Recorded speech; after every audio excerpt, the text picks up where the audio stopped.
How many people do you know who struggle with their health? Chances are, whether they show it or not, most of the people in your life do. And chances are, you're one of them. Whether you're dealing with anxiety, depression, endometriosis, acne, eczema, autoimmune, thyroid, Lyme, brain fog, fatigue, or any other symptom or condition, you're far from alone. Living with symptoms has become the new normal. So no more guessing games. It's time to get answers. Welcome to the Medical Medium Podcast. I'm Anthony William. It's quite simple. You go to the store, you go to the produce section, and you see these yellow objects. Those yellow objects may look like lemons, because they are lemons most likely. Go and grab a few, 1, 2, wait. You're holding a lemon in your hand. Think about the power in that lemon as it's sitting inside your hand. What that lemon went through to get there. How did it grow? What is inside that lemon? What does that lemon possess? But at the same time, think about how it was created for you. Put the lemons in your basket and start to head out. Check out, get into the car, have your friendly little lemons beside you, and start the journey, because lemons have a lot of healing power. What? Yeah, it's more Novocaine. Ow, ow, ow. I didn't eat a lot of lemons. You keep on asking me if I had lemons. No. Citrus? I don't eat a lot of lemons. And just oranges? No.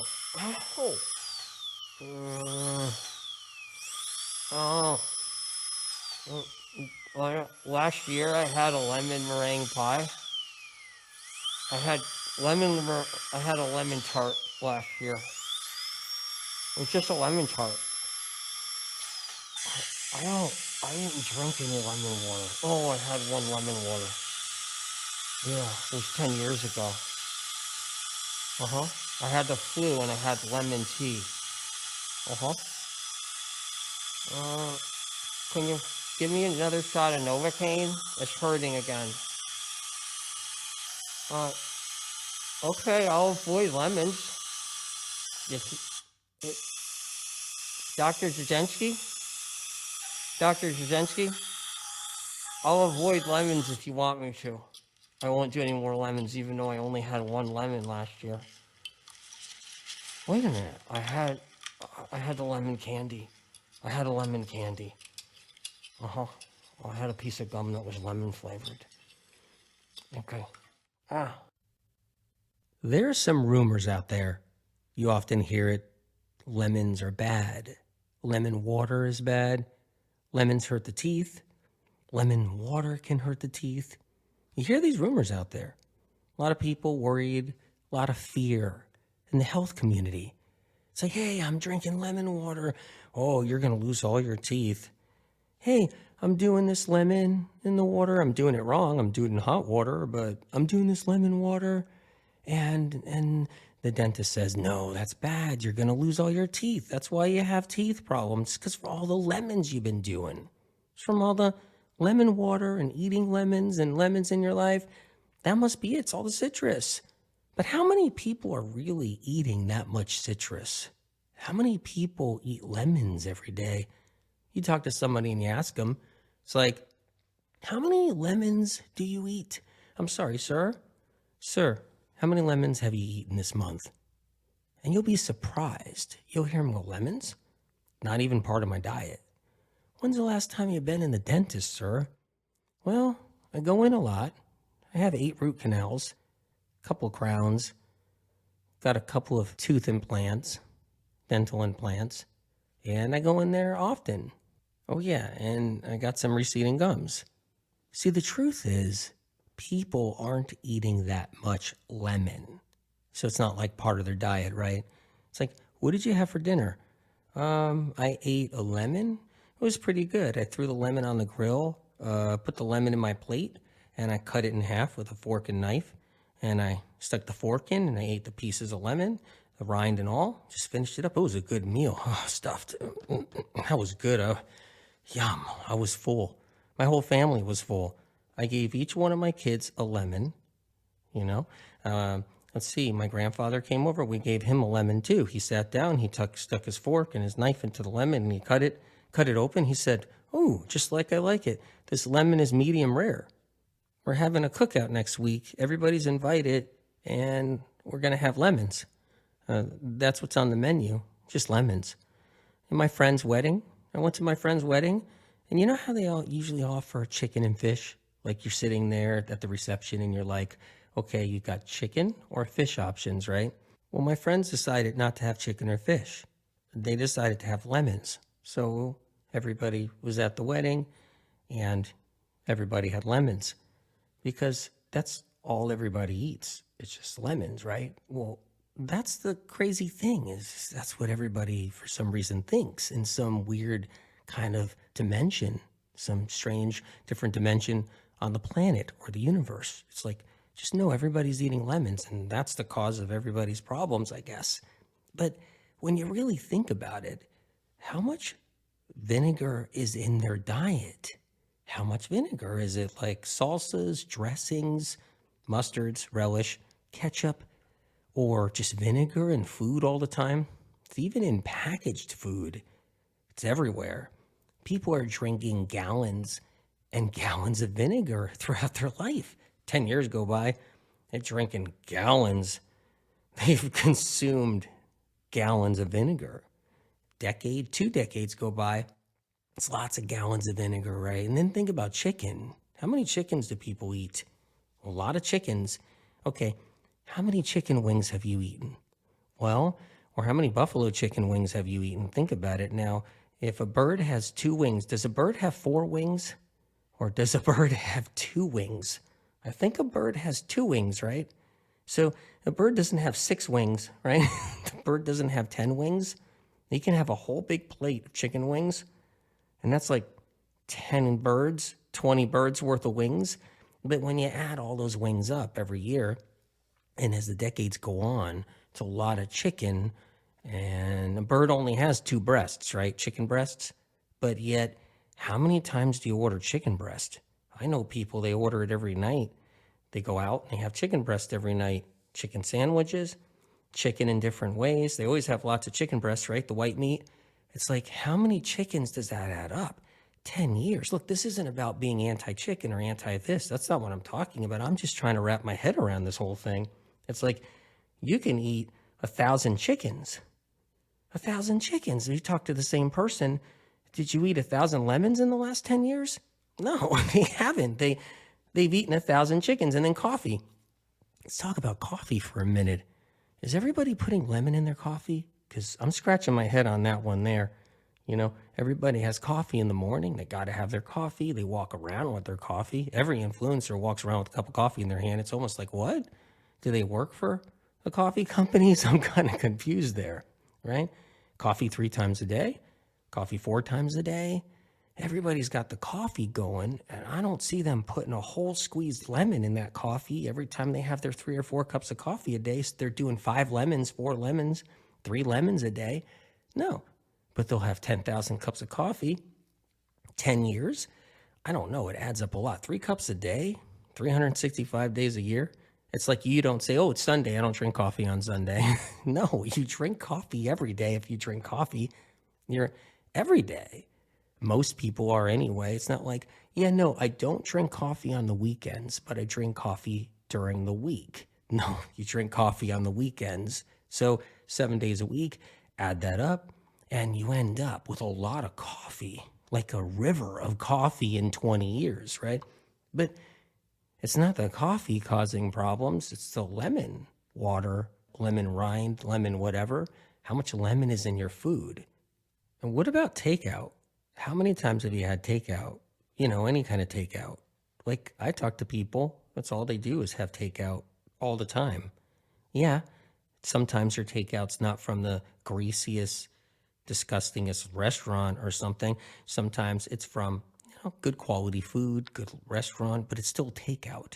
It's takeout every minute. It's just, oh no, we're doing takeout tonight. Not doing takeout again. How much does it add up, right? But what you'll notice is during all those years of takeouts, it wasn't about lemons, was it? I mean, think about it. Was your last takeout all about lemons? Did you get like a bunch of lemons in your takeout? How much lemon was in your food at your your last takeout? And takeout is just one thing. I'm just talking about driving up to the window into restaurants, right? That kind of takeout too, not just takeout where, hey, call in an order, have it delivered, and then they're at the door, or you go pick up an order.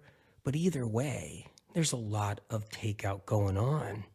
And then look, hey, if you went just one time a week at 52 times a year, that's a lot of takeout. But did you do 52 lemons? No, a lot of people don't do 52 lemons. It's not kind of the best thing to grab when you're in the store. It's not that interesting. It's a lemon sour. It's like, don't want that. I want that slice of pizza. I want that bag of chips. I want something else.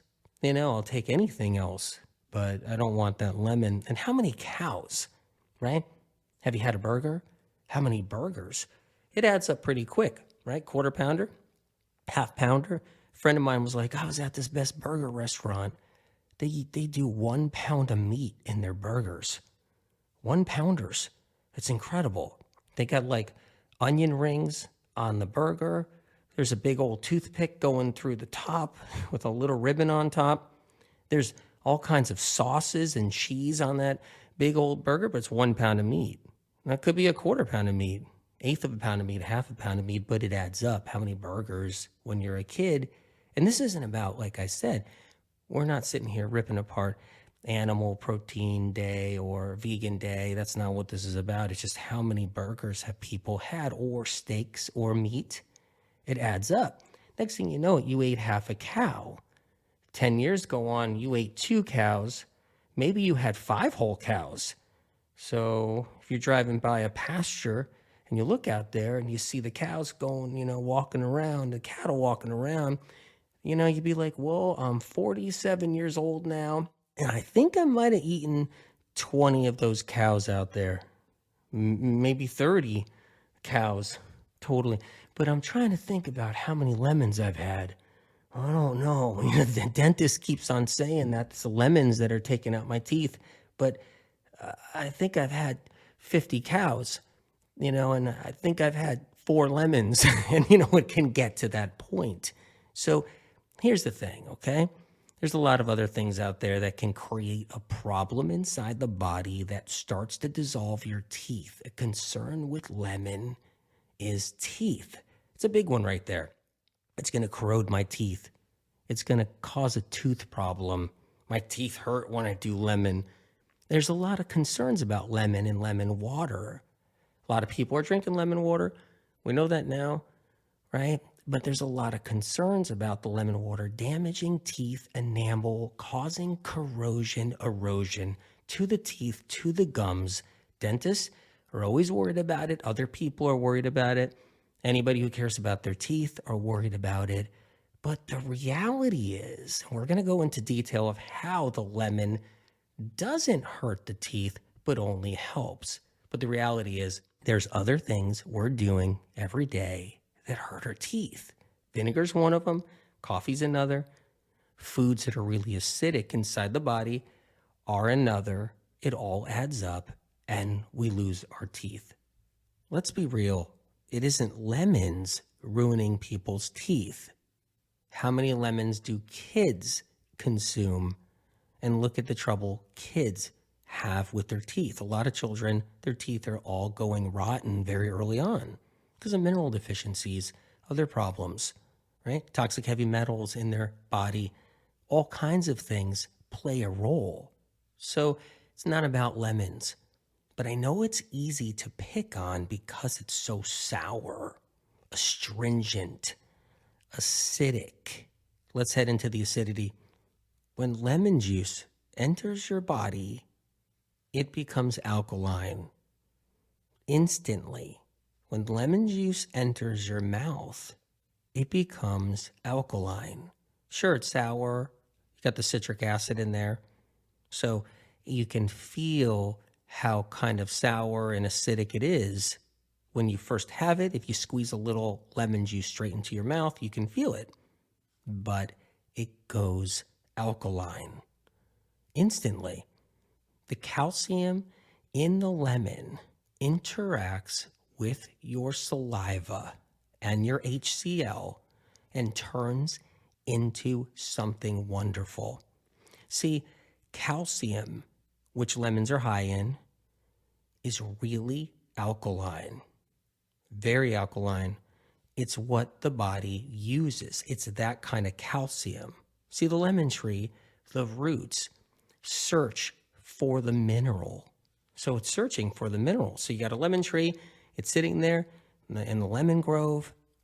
The roots of the lemon tree are going deep into the sand, the sandy loam of the earth, hitting that clay too, and only searching for calcium deposits. Of course, those roots are taking up water, those roots are taking up other minerals, but calcium's the big one right there. There's a reason for that. It's to get calcium inside the fruit, the lemon. See, calcium in a lemon neutralizes the bad acids. That's what we're filled with. All of us are filled with bad acids. We walk around with bad acids. We eat foods that create bad acids. Now, you wouldn't think a piece of bread is acidic, right? Put a piece of bread in your mouth. Just you do that. It doesn't kind of seem sour. It doesn't seem, acidic. Place a piece of chicken in your mouth, maybe some cheese, right? Doesn't seem acidic, but it really is acidic. Now, cheese has calcium, but that's a different kind of calcium. That's not the calcium that's in a lemon. It's a different variety of calcium. But see, calcium is what leaches out of your bones and your teeth. It leaches to buffer real acidic foods and beverages like coffee. So if you're drinking your coffee, calcium leaches from your teeth and your bones. You're having vinegar, calcium leaches from your teeth and bones. It leaches out of your bones and your teeth to get into your bloodstream and neutralize those acids. Now, when you're doing lemon juice or having lemon or lemon water, you're fighting against all those acids. You're fighting against acid-forming foods. So you're battling the bad when you have your lemon water. So we live our life, we consume all these acid-forming foods, acidic foods. When they enter the body, they're really acidic. We don't know it. And then we lose our calcium reserves every single day. So we're not in the dental chairs, we're not in the dental visits and in the dentist office and in the dentist chairs because of lemons. We're in there because we've been doing all these acidic foods all these years, and it's been building up, and we lose our calcium reserves.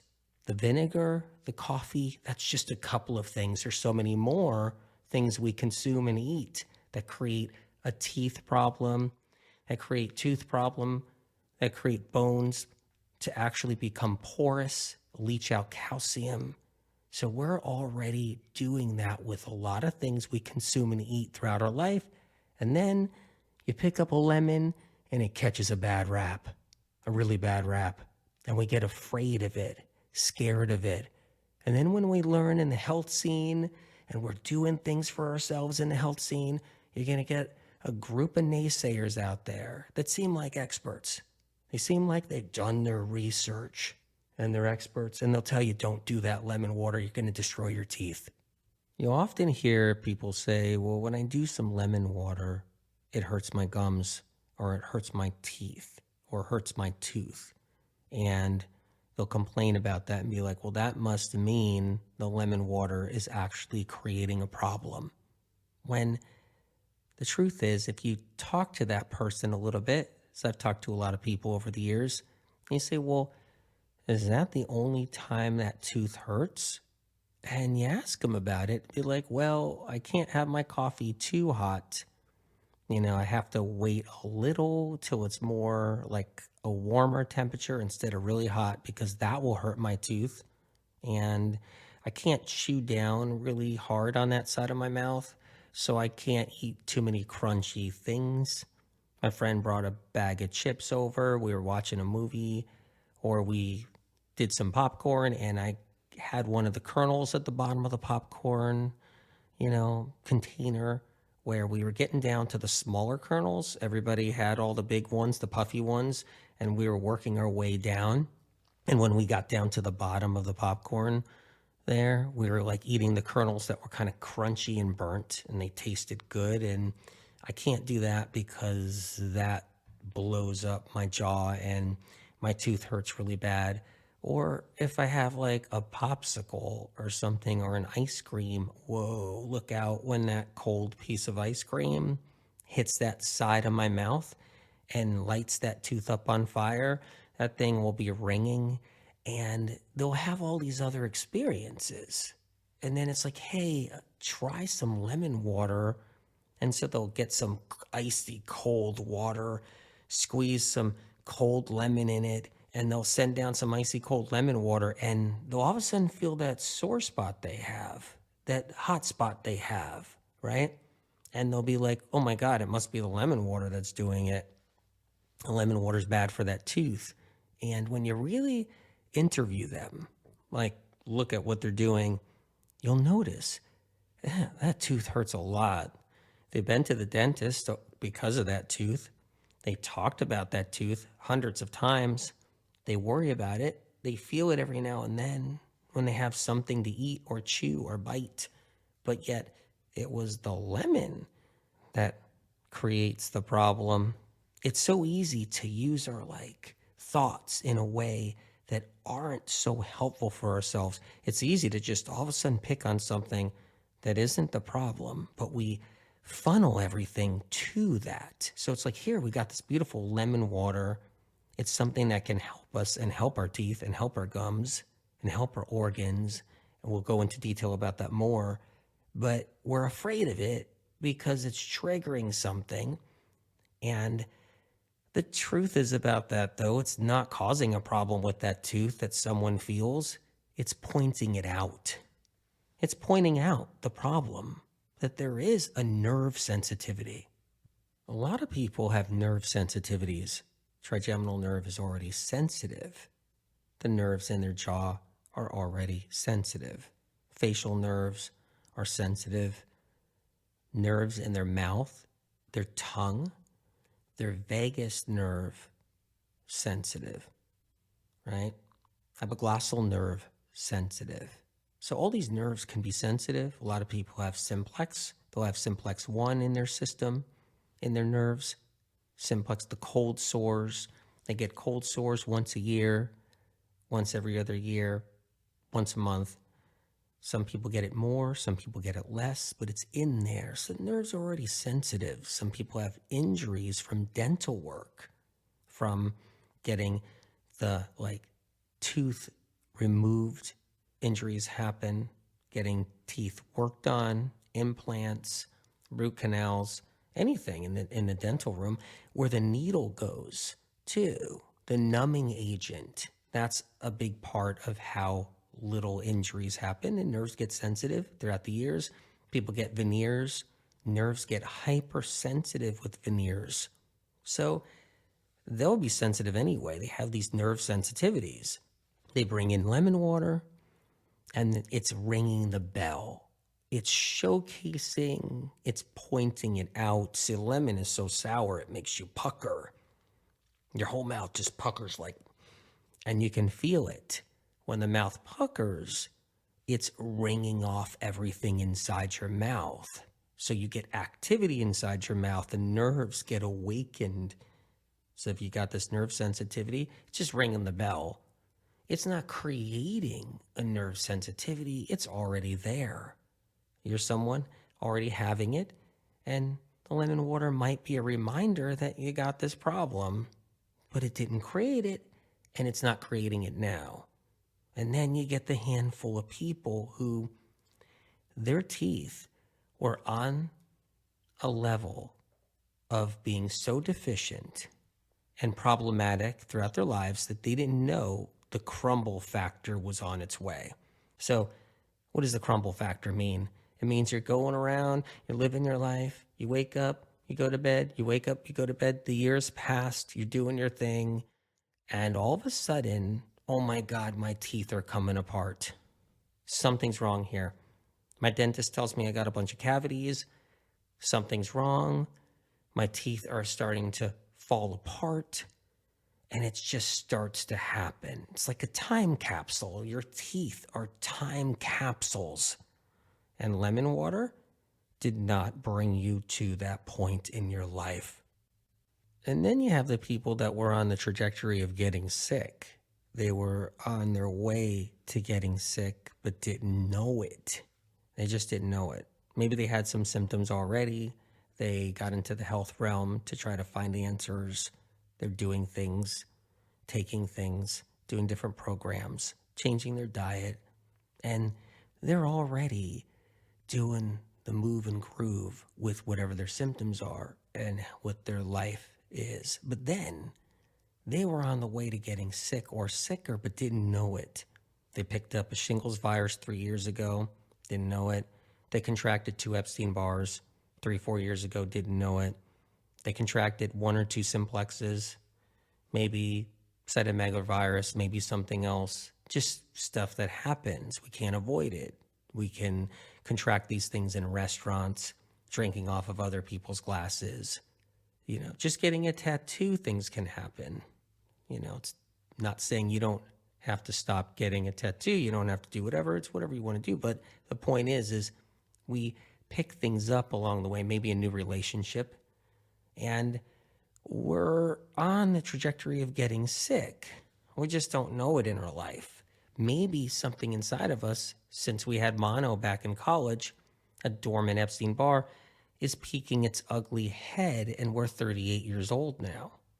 So we're 38, we're 39 years old, and our immune system starts to drop. We have a lot of deficiencies. Maybe we go through some difficult life changes, right? Some trauma, some emotional stress, some losses. Then all of a sudden our immune system drops, and then that dormant Epstein-Barr from college starts to come out, peeks its ugly head and says, I'm here, and then 20 symptoms come on. And right when that's happening, you were doing lemon water because you were also doing some other new things too. And that's all you need to hear from somebody out there to be like, well, what are you doing? It's like, well, I'm doing this, I'm doing keto, I'm doing that, I'm doing this new thing, I'm taking this herb from the Amazon, I'm drinking this fermented concoction, I'm drinking organic coffee, I'm changing my diet, I'm doing some lemon water because I heard it was pretty cool from the medical medium, and I'm drinking some lemon water, and I'm doing this and this. Wait, what? Did you say lemon water? You said lemon water. Yeah, I said lemon water too. Oh man, that's it right there. That's what's doing it to you. Like, that's why you're not well. That's why your teeth are acting weird or your gum hurts. But really what no one realizes, they were getting sick. There's that handful of people. It's not everybody, but there's this handful of people, and they were getting sick, and they were getting the shingles virus. They were getting the simplex. They were getting an upsurge of their Epstein-Barr from years ago. And the shingles virus sitting dormant in our system and then coming out can create a lot of facial nerve pain and trigeminal nerve pain and teeth pain and gum pain, even if there's no rash. You don't need a rash. Cold sore virus that sits inside our system, if you had a cold sore 10 years ago, it's still there, and it's still in the nerves. And when it comes out, boom, nerves hurt, teeth hurt, gums hurt. Canker sores, it's another one. A lot of people have the canker sore virus, which is not simplex 1. It's a different herpes virus. The canker sores, mouth ulcers, well, they tend to tingle and burn, and then the ulcer comes out. and then it hurts all in that area of the mouth and gum and tooth. And you're drinking some lemon water, and you got canker sores that are already coming out, and it's gonna ring the bell. It's so astringent. That's why. The medical industry doesn't understand about these viruses, so lemon water will get the blame. The dental industry doesn't understand about any of these viruses, so the lemon will get the blame even if the patient didn't do a lot of lemon. And that's the truth, though, about it all, or the fact. The fact and truth of the matter is you've got millions and millions of people in dental chairs, dental offices, getting their teeth drilled, and they hardly had lemons or lemon water in their life on any level. Some people never even touched a lemon in 50 years. But yet we blow the whistle on the lemon, we psych people out, we send them in the wrong direction. What's interesting about naysayers or critics of lemon water, or lemons in general, or citrus, is you listen to them. They say, hey, no, that's not good for you. I'm an expert in health. I did my research. Lemons are too acidic, not going to be good for your teeth. They're good for you, and you should stop doing it. What's interesting is those same critics, same naysayers, don't know why anybody's sick. Did you ever realize that for a moment? It's like they don't know why someone's suffering. Fibromyalgia and lupus and neurological Lyme, multiple sclerosis and RA and tics and spasms, seizures, tremors, shakes, vibrations throughout their body, teeth pain, gum pain, neck pain, head pain, migraines, restless legs, brain fog, and intense anxiety and depression. They don't have an answer for any of that. They don't know why anybody's sick with anything, but boy, we better listen to them because they're an expert about lemons and lemon water. So, okay. Expert, I won't do the lemon water. It's going to hurt me? Okay, I'll listen to you. Meanwhile, they don't know why anybody's sick. And the reason why we're sick is, a big reason is the pathogens, right? The viruses and the bacteria. That's a big reason. And lemons are antiviral, antipathogenic, antibacterial. It's one of their gifts. It's the gift of the lemon right there. So when you see it in the supermarket, it's like, well, on my carriage, the handle of my carriage, there's probably 5 viruses on there, 10 varieties of bacteria. Oh, actually, it could be 100 varieties of bacteria on that shopping cart handle. And sitting there in that basket in the produce section is a lemon, which is antibacterial, antiviral, and that needs to go inside my body. But you wouldn't know because science and research, they don't want you to know about all the antiviral compounds, antibacterial compounds, the phytochemical compounds that ward off and thwart pathogens. No one wants to really talk about that. It's an antiseptic against those pathogens, the lemon water. But yet you'll hear a critic who's an expert that will say, don't do that lemon water. It's probably what's hurting you. Meanwhile, sickness in general is the pathogens, and here is an antipathogenic food. People walk around with stagnant, sluggish livers that are dense, hardened. Do you ever see somebody, they're really bloated out, their stomach is sticking out, they have this abdominal distension, and it's hard? You could bounce a quarter on it. Like, it's hard. If some guy was gonna punch another guy in the stomach, right, in that spot, it would like bounce off probably, even though the guy would get really hurt if some guy punched him in the stomach in that spot. But it could be really hard and just stick out, right? So it's not just about bloating. The liver hardened up. It got tough. It's like kind of like an older cow. An older cow's liver, tough, like tough meat or tough liver. So when you cook that liver up or fry that liver up from that cow and it's an older cow, that liver's not going to be tender. It's going to be like really, really tough, gristly. So stick that fork and knife in that liver and you're like sawing. And because the cow's liver aged, because no matter what, as we age, our liver gets toxic. Yeah, grass-fed beef cow's liver's still going to get toxic. It still has to be the filter. Well, we're the filter. And by the way, I don't recommend eating cow liver for that reason, because it's the filter that's highly toxic. But we can do that on another show and talk about why that's so bad. But our livers get highly toxic, stagnant, sluggish, fatty. So the liver becomes fatty liver. All that fat builds up around the liver, inside the liver. The liver starts to get harder, not softer. Doesn't get supple and soft. It gets harder. And if we ever ate a human liver, it would be gristly when we get older. So you get somebody with a highly toxic liver all their life, and it was stagnant and sluggish. And now they're 60 years old, 65 years old, and we took their liver out, and we said, well, I'm going to try this person's liver here. I'm going to cook it up, and it's going to be really gristly. And so there are reasons why our livers get stagnant and sluggish. It's all the toxic exposure, right? It's the pathogens that sit inside our liver. The Epstein-Barr sitting in somebody's liver for a lifetime can make it harder, make it more stagnant, sluggish, and fatty. And then all the different fats in our diet too. We're all on these high-fat diets, and it hurts the liver as we age.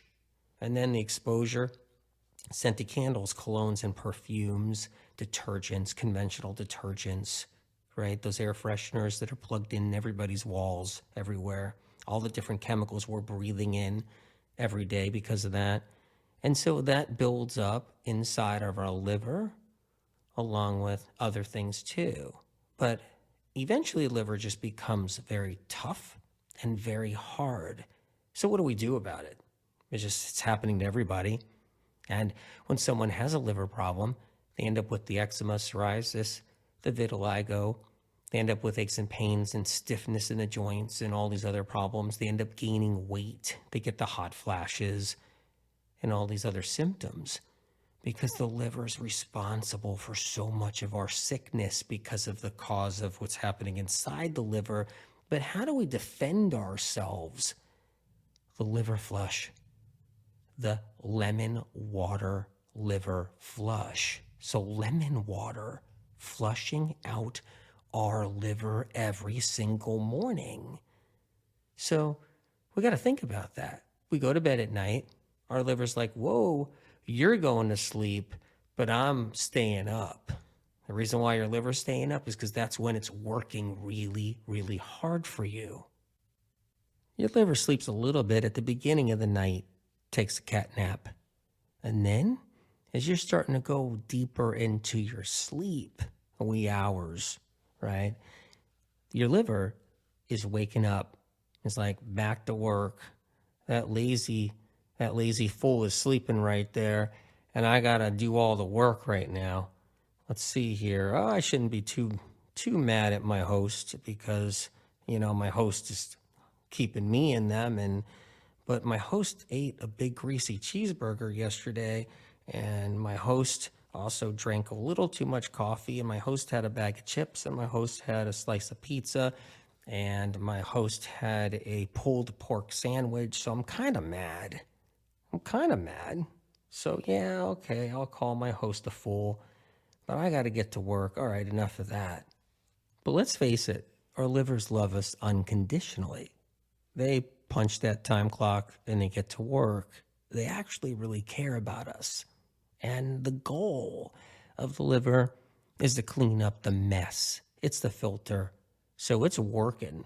It's working like feverishly. A bunch of little elves inside that liver of yours is working all night while you're sleeping, snoring away.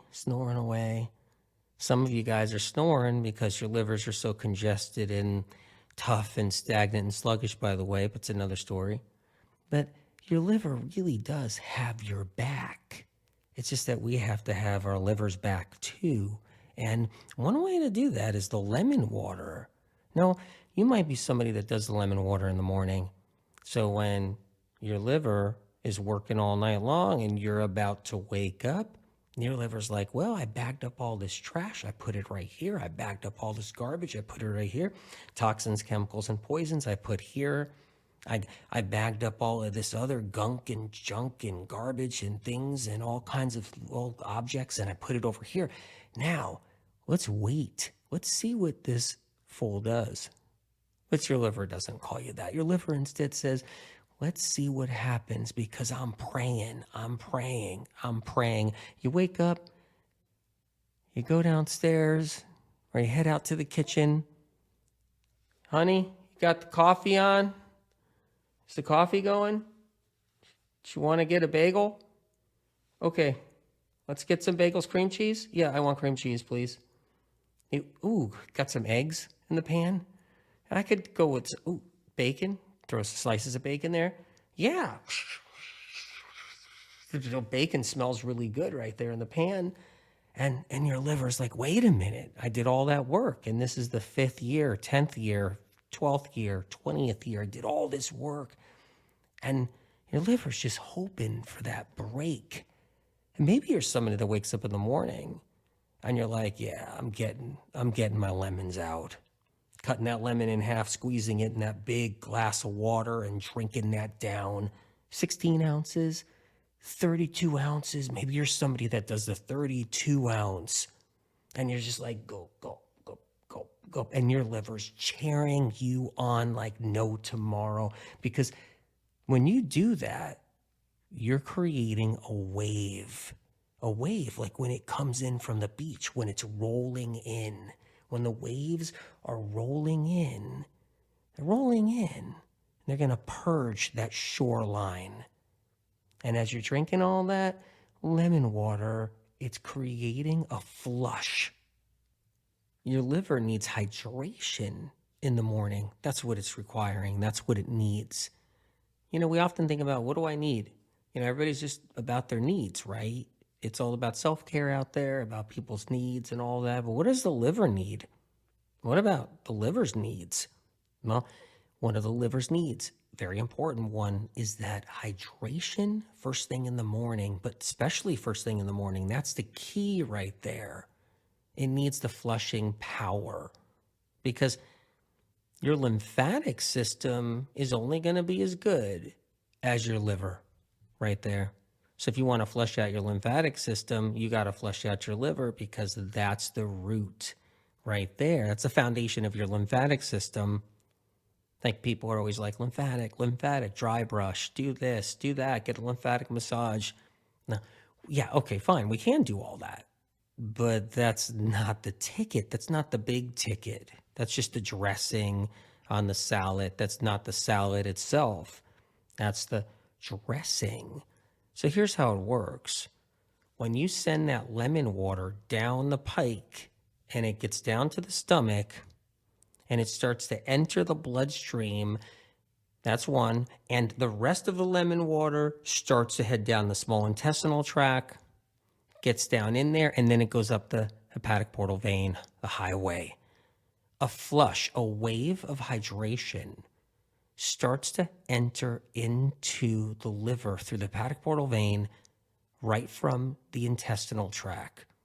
And it's a burst, is what it is. So there's electrolytes in that lemon. There's electrolytes and antioxidants, the vitamin C. The high level of vitamin C inside the lemon is a high level of antioxidant. There's also minerals inside the lemon juice that activate when they enter their body. They're living, they're alive. These minerals are living. They're not dead. It's living electrolytes, not dead electrolytes, not factory man-made electrolytes, not concoctions made in a lab and thrown in some type of water beverage drink. These are living natural electrolytes. And when they touch poisons, they neutralize. They neutralize, and a chemical reaction happens inside the liver and the body. But here's the cool thing. As that lemon water heads down the intestinal tract, it gets sucked up. Like sucked. A suction occurs from the liver drawing blood, looking for nutrients and hydration and water from the intestinal tract. The liver creates a suction in the morning. It's trying to draw nutrients it needs to do its job. And the lemon water is the ultimate factory of nutrients. It's one of the ultimate ones first thing in the morning for your liver to draw that suction, pull that wave of living electrolytes, living water up to the liver to give it a push. That's what it needs. It needs a push to take all that garbage and push it out. So it ends up going up the bile duct, and then back into the intestinal tract for you to discard and poop out. That's the ticket right there. Because you're not eating anything dense or heavy or fatty in the morning. So your liver's like free and clear to do that suction action to bring up those living electrolytes, those phytochemical compounds and trace minerals, and antiviral and antibacterial compounds too. Can't forget about those antioxidants as well, and bring those up the hepatic portal vein, the highway, right into the liver, and then it purges and flushes the toxins and poisons of that day, and maybe even more toxins and poisons from days before. How about years before? How about a decade before? You'd be surprised what gets flushed out and goes up that bile duct and out back into the intestinal tract, and then eliminate it and discard it. And then there's the bloodstream, the blood rushing out of your liver. That blood has the lemon water in it too. Because you have to remember, your hepatic portal vein was drawing blood through and up. It was also bringing up those living phytochemical compounds, antioxidants, trace minerals, antibacterial, antiviral compounds from your lemon water, but it was drawing that hydration up. So not only did it have a purge going up the bile duct back into your intestinal tract, but the bloodstream itself was going through that liver and then out of your liver, heading to your heart. Now, that bloodstream is going to have some toxins and poisons, but the lemon water is neutralizing, binding on, grabbing onto, and flushing, getting ready to send those toxins eventually out through your kidneys. That's the next part that happens. So you have the combination of both. Excuse me, Anthony. I'm AW. I'm doing the lemon water and I really like it. I'm putting it in hot water. My practitioner told me that it's best in hot water. So I do 8 ounces of lemon water in hot water, and I really like this way of doing it. Is that okay? A common mistake, an actual great mistake. When you do hot lemon water, it doesn't work.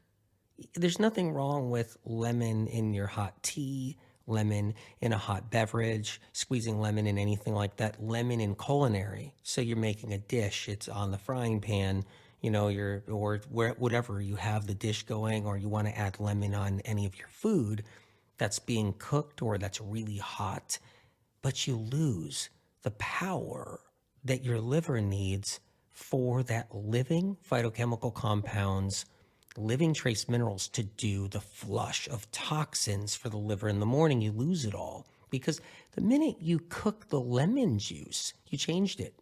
You changed its entire structure, its chemical compounds, its composition, completely destroyed. But wait, not all of it's destroyed.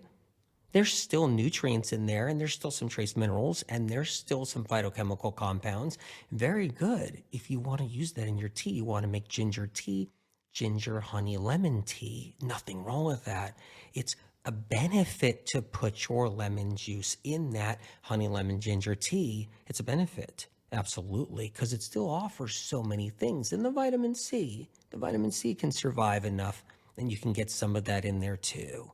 But you lose so much of the living electrolyte power, the living phytochemical compound, living nutrients and trace minerals and antioxidants that need to be alive, because a lemon has more than one antioxidant. It's got more than the vitamin C antioxidant. It's got dozens of antioxidants, and science and research, they're not worried about looking for those. They're not spending $200 million trying to find all the other antioxidants in a lemon. Just why bother, right? It's not how things work out there. So with all that's in the lemon, it gets destroyed. At least the most important aspect of the lemon gets destroyed when you put it in hot water. This is a great mistake. And it's a reason why people don't move forward as much as they need to move forward. And here's another thing. A lot of people do 8 ounces of lemon water, and that's okay if you want to do that. But if you're doing 8 ounces of hot lemon water, you're not going anywhere. You're not going to really move the needle. You know how celery juice moves the needle and it's changing people's lives? 16 to 32 ounces of fresh, living lemon water can do the same. Now, you can have the water lukewarm. You can have it room temperature.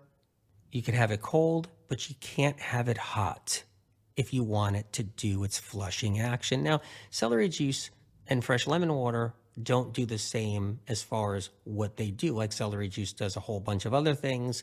Lemon water does a whole bunch of other things, but they both move needles. They're both critical for healing. That's why when you do like the medical medium morning cleanse, you're doing your lemon water, then you're doing your celery juice, and then you move on from there, right? And you keep the fats out till noon. All that's incredible for the liver. But the lemon water's a part of this. All these centuries, right? People know they can put lemon juice in water, lemon juice in culinary. That's been happening for hundreds of years, but nobody knew that it was about flushing the liver and body and lymphatic system of toxins.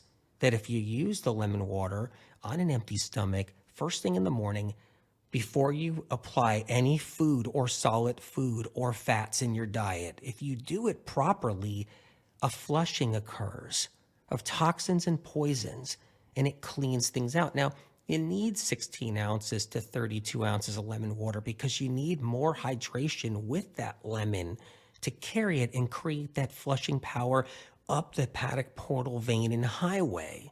If you only do a little, like an ounce of lemon water, or if you only do 4 ounces, it may not be enough.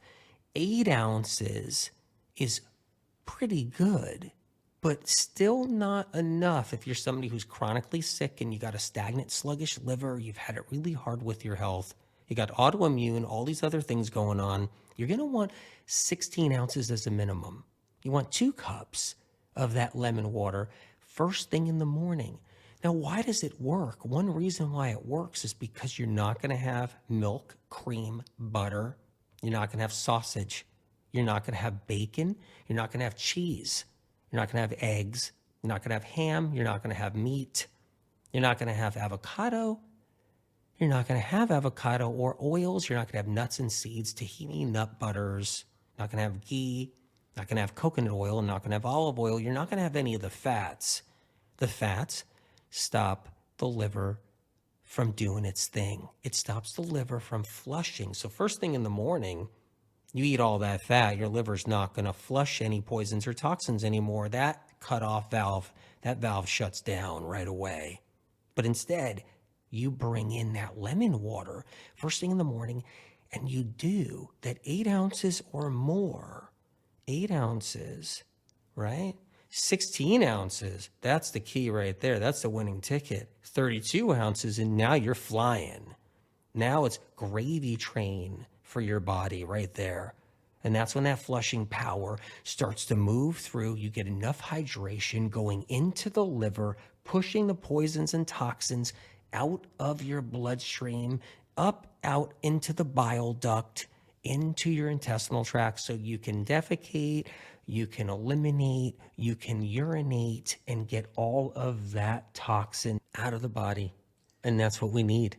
And people who are into the lymphatic system have to realize one thing that's so important. They need to start getting into the liver, because that's the foundation, that's the cesspool inside the body. The lymphatic system is just your overflow.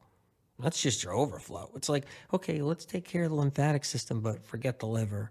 Doesn't matter about that. Meanwhile, it's like chasing your tail. It's like going in circles, chasing your tail.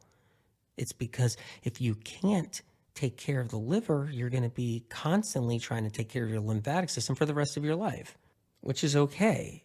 But the goal should be taking care of that sewage plant that's deep down inside that liver, all the sludge. You take care of that, and you won't be chasing your tail so much. You'll have more freedom. Your lymphatic system takes care of itself for the most part because you got the sludge out of your liver. Unless you keep on putting it back into your liver and not doing anything about it ever, then your lymphatic system and your liver is going to be plagued with all that toxin and sludge and buildup and byproduct for the rest of your life. But the lemon water, that's a ticket right there. That's like a ticket on the train to freedom. Because what you're doing is you're giving your liver what it needs. You're looking out for it, and it's got your back, and it's looking out for you. Keep in mind, you have to look out for something. There's toxic lemon juice replacements. So you'll see them in a little container. They'll be in a little yellow, orange, or yellow lemon-shaped bottle. Have a little spout on it. You open the spout, and you're like, hey, I'm putting my lemon juice in here, but that's not the same thing. So if you're doing one of those and squirting that in your water and you think you're getting your lemon water, you're not. You have to buy a lemon. You have to go and find a lemon or grow a lemon and use that like a real lemon, cut it in half, squeeze it in. Now, you only have to use half the lemon if you want for a big 16 to 32 ounce glass of water. If you want to squeeze the whole lemon in there, you can do that too, but a half is good. You can get by with just a half. And then you can save the other half for the next morning if you'd like. And that's something that's really easy to do. Now, you got to look out too for natural flavors. Lemon natural flavoring, lemon natural flavors, natural flavoring. That's MSG. That's not lemon juice or lemon concentrate juice or lemon extract. And this is an entirely different thing, so you got to look out for that all on its own. Here's another thing to be aware of. So it's not just the MSG and natural flavors, like lemon natural flavors. That's not lemon juice. But here's another thing to worry about, essential oil of lemon. I know that so many people love their lemon essential oil, and that's fine. But you don't want to take a glass of water and say, hey, I don't need to get a lemon and do this lemon juice this way and do the lemon water this way. I just need to put a couple of drops of essential lemon oil in my water and guzzle it down. It's not going to do the same thing, quite the opposite, and could even be very irritating if you have a sensitive nervous system, because that's an entirely different mechanism all on its own. So we have to be cautious there, because many people be like, wow, I'm loving this lemon juice, lemon water thing. I dig this podcast. I'm going to go and look at my cupboard. Whoa, I got a lemon essential oil. I'm all set. Fill it some water, put that in there and send it on down. And lo and behold, it's not going to do anything for the liver. So that's one more thing to look out for. Using lemon is always a great thing. Could put it in your salads, squeeze it, put it on top of dishes and salads, put it in your food. And that's a great way to get lemon juice, fresh lemon juice into your diet, into your body. It's not going to be the same thing as your lemon water first thing in the morning, but it's still good. Now, you don't have to just do lemon water first thing in the morning. You can do it during the day. You could do it at night. You can do it in the evening. You can do it twice a day, 3 times a day if you really like. First thing in the morning is important because you're flushing the liver. So another type of confusion someone can get involved with is not using water, but using just straight lemon juice. So try not to do that. Try not to take like 4, 5, 6, 10 lemons, squeeze all the juice out, and maybe add an ounce of water and send it down. That's not a good thing because it's not going to be what you need. The hydration's not there. You need enough water. So it's important to have the 16 to 32 ounces of water, and then you just take a half a lemon, squeeze the juice out of that half a lemon into your 16 to 32 ounces of water, and then you're drinking that whole thing down. If you just squeeze lemons and make lemon juice, you're not going to have enough hydration to do the flush. You're going to have just all lemon juice, and that's going to be really sour and really pucker your mouth and taste buds, it's not going to be comfortable unless you really love that lemon flavor. But I still don't recommend it because you need the flushing action of all the water combined with the lemon juice. We live in a world where the industries like us being sick.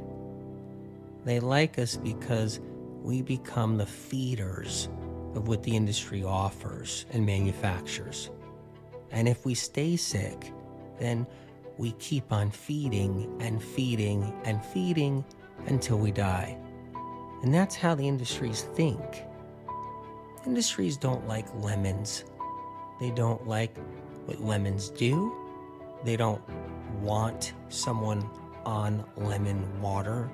They don't want someone consuming lemon, and they don't want what God has given us inside that lemon to enter into our physical bodies. Because as we heal, the industries are less needed. Mother Nature gives life to the lemon tree with you in mind.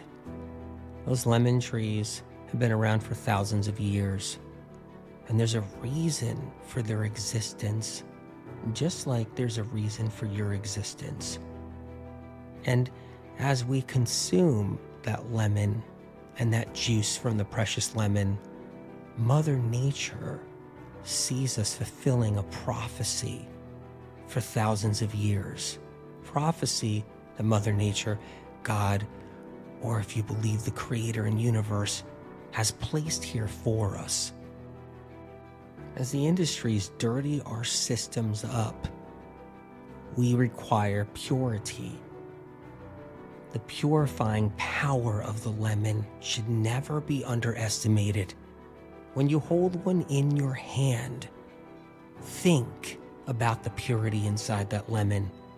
Think about how it purifies the body, the blood, your organs, your brain, your liver. And think about the mission in your life involving the lemon. It should become a part of your routine, a part of your everyday life. As you walk down the street and take each step, think about what that lemon water and the power that lemon is doing for you as you're moving, as your blood is pumping, as your heart is singing, as your thoughts are thinking. Think about what the lemon is helping you do, create, perform, and achieve. As the lemon sits on a tree, the sun beats down on it. And as the sun beats down on that lemon, it enters into that lemon. Each week and each month, as the lemon is developing, light is infusing inside the middle and center of that lemon. And that light infuses in us as we partake in what the lemon offers.